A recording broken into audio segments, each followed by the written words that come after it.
I'll try to do this as quick as I can. It's still doing a good job.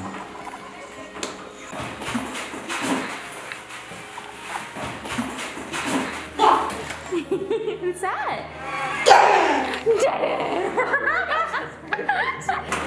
You ready? Let's do it.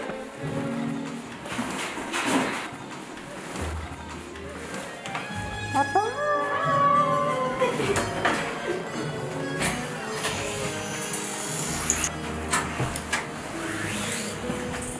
So when I go out to paint, I'm not really after recording a particular place in time.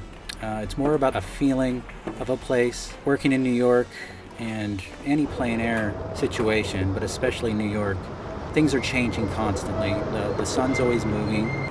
People are coming and going. Vehicles can come and block your view at any time. Things change rapidly. For me, I came to find that if I go out to try to have something in mind when I start and hold on to that throughout the painting, I'm not really leaving myself open to recording a full experience of the time that I spent behind that canvas.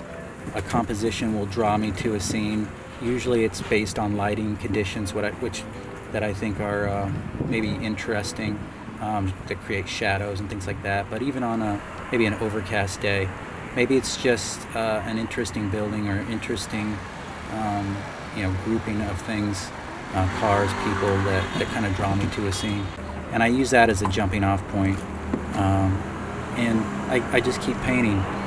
So I'm gonna do this right here, this little stand. The light is coming across at a really nice angle. Hopefully I can get fast enough. I should be able to catch the beginning. And then maybe after that, there'll be a little bit of moonlight too.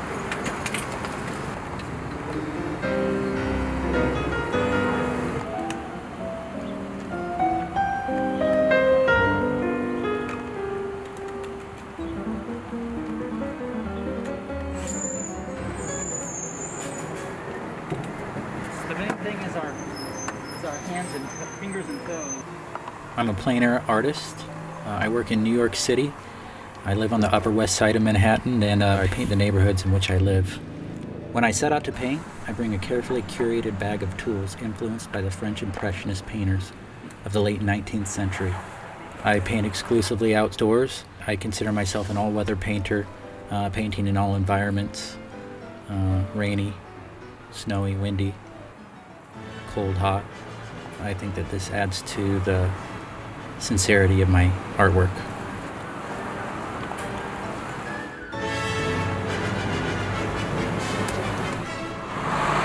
I was incredibly nervous to start painting outside. Up until the time that I started doing plein air painting and going out painting on the streets of New York, I had never really painted in front of large groups of people very much.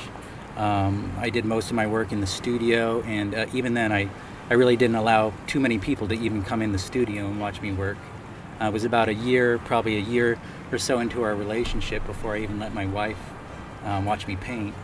So obviously it was quite a difference, and it took a little bit of nerve to go out there the first few times. But every time I got a little more comfortable, and I began liking the paintings despite being nervous, and I'd fight through it.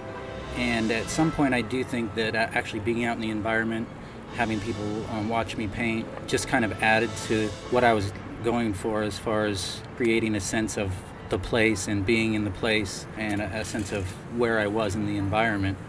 And you can't have that in New York without people. People coming by, people talking to me. Many times when people come by, I don't even remember talking to them because I'm very zoned in to my painting process. But I think that actually adds to the painting now, and it kind of gives me some energy when I go out there to paint.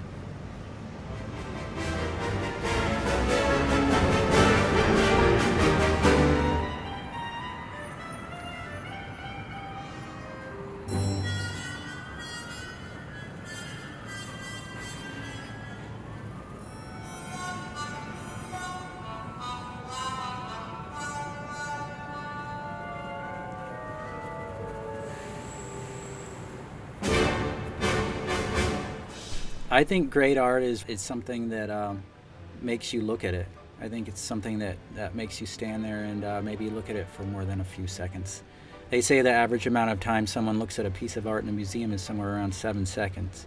It sounds silly, but I think if you can hold someone's attention for more than 7 seconds, then you're already kind of ahead of the game. And then when you have them in front of that painting, maybe the painting speaks to them in a personal level. It could be a way of conversing with that person when you're not there.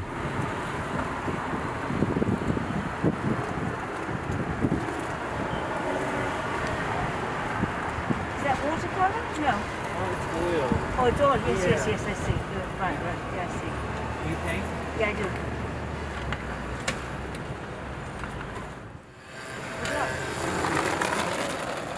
This draws back to what I consider to be an honest painting. I think an honest painting also, shows a lot of the artist in the painting as well, and maybe makes it more approachable. As someone who is looking at the piece.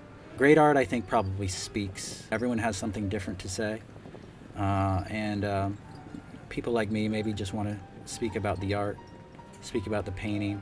Maybe it's something even more personal that they get from it, but I think that all can be seen in a very successful work. Many would call a great painting. Yes, it's lovely to see this image. Is there a website where I could see it? This street used to have an elevated train on this street, so Oh, okay. yeah. I'm sorry, I didn't want to stop you literally mid-stroke. I forgot to bring some. Don't worry. My name's Woodie, W-O-O-D-I-E. Okay. Webber with 2 B's. Okay, I If got you it. Google that, you can find my website and all my other stuff. Lovely. I love your tones are gorgeous. Thank you very much. Bye-bye now.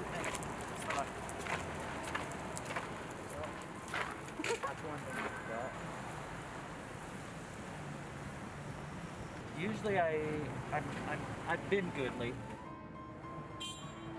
Oh, I've met all different kinds of people painting out on the streets of New York, as you can imagine. Kids really like to talk to me and are actually kind of more brave about coming up and talking to me than some of the adults.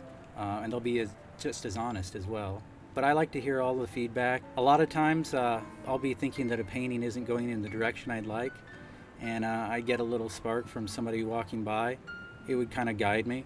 Another thing that's kind of interesting is there's a time in a painting where I feel like it kind of really starts to take shape, because my process starts with just very, very simple shapes, and I try to work with big shapes and kind of refine as I go. So like the first half of the painting, when people walk by, they'll maybe peek their head over my shoulder for a few seconds, not really say a word, and go on their way. And then there's this time in the painting, and it's different for everyone, but it's a time when people stay a little bit longer. Maybe they're not peeking their head over and running away quite so quickly. And this is the time when I think I don't realize it as I'm painting because I'm so into the process.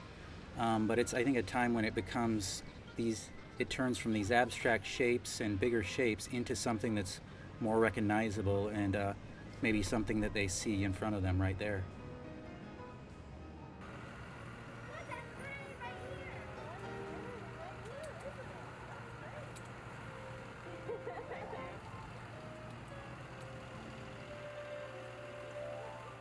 That's cool.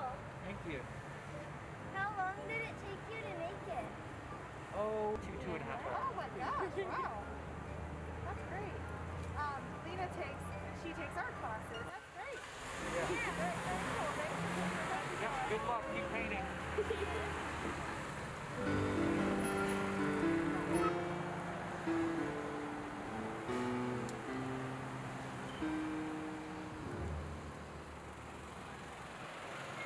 Yeah, the light changes so much. It's just like that's the hardest part. That's why it's so different painting outside like this than like from a picture or something. And that's kind of what my thesis paper is about, actually. That I'm not really like trying to capture a moment, capture like a feeling of being there rather than a specific moment. I actually spent a lot of time selling my art in front of the Met, the Metropolitan Museum of Art. And I spent so much time watching things and kind of immersing myself in the city. There's definitely an energy that comes from selling paintings outside the Met. And people are coming from all over the world to look at these famous artists that you read about in the history books as a kid. And in a way, sitting outside of the Met selling my art, it was a kind of a funny way, but I got to feel like I was a little part of that, because before they could get to these famous artists that everyone knows about, they'd have to walk by my paintings. You know, there are many things that can contribute to what I consider an honest painting. For me, I think an honest painting is one that really represents exactly what you were experiencing at the time it was completed. Characteristics of this might be, broken brush strokes, big globs of paint, thin passages, maybe less detail to a polished, finished piece in the technical sense, and more emphasis placed on creating something that's representative of a time spent making artwork outside. Evidence of what you've done is also many times left in the paint. This is, kind of almost like a timestamp of your time spent outside working on this painting. Bugs, sticks, twigs, leaves. These things sometimes get stuck in the paint. It could be something to fight with, but if you embrace these things, it does add to an honesty, I think, of what you were after when you were completing the piece.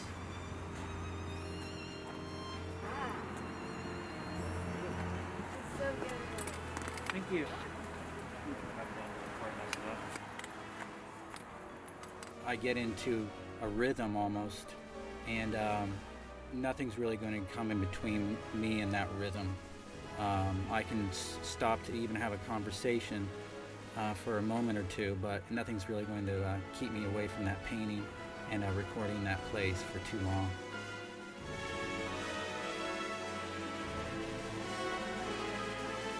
I think if I work on it anymore, it's going to start ruining it.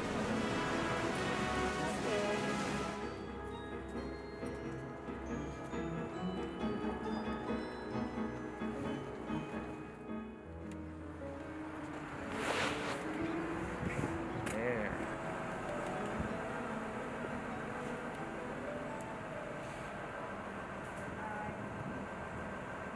I think that there's a certain authenticity to finishing a painting out in the environment in which it's created.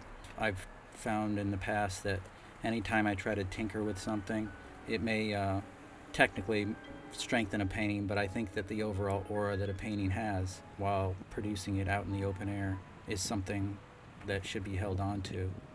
And I like to value that and leave a painting in the state that I finished it outside.